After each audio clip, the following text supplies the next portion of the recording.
بسم الله الرحمن الرحيم تبارك الذي بيده الملك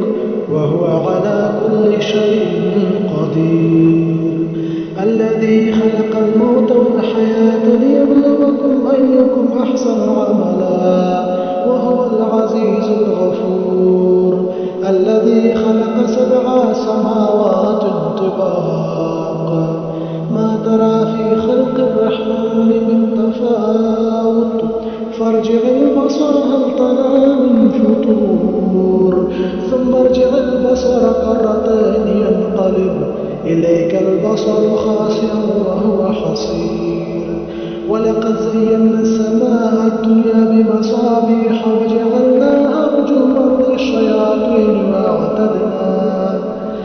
رجوما للشياطين وأعتدنا لهم عذاب السعير وللذين كفروا بربهم عذاب جهنم وبئس المصير إذا ألقوا فيها سمعوا لها شهيقا وهي تفور تكاد تميز من الغيظ كلما ألقي فيها فوج سألهم خزنتها ألم يأتكم نذير قالوا بلى قد جاءنا نذير فكذبنا وقلنا ما نزل الله من شيء إن أنتم إلا في ضلال كبير وقالوا لو كنا نسمع أو نعقل ما كنا في أصحاب السعير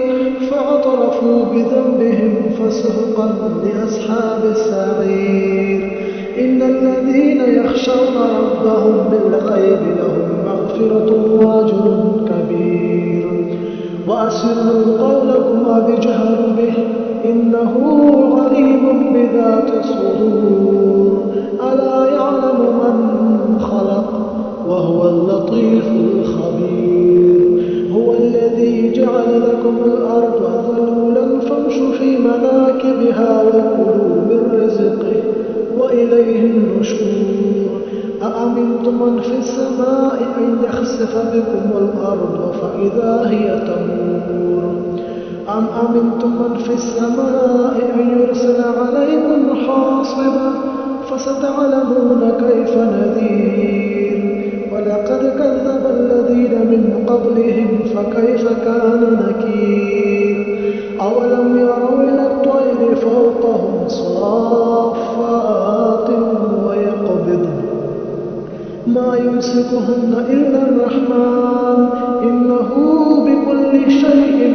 بصير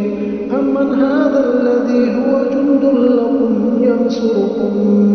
من دون الرحمن إن الكافرون إلا في غرور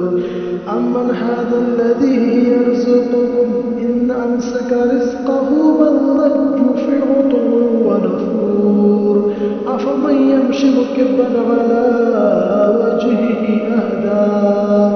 أمن يمشي سويا على صراط مستقيم قل هو الذي أنشأكم وجعل لكم السمع والأبصار والأفئدة قليلا ما تشكرون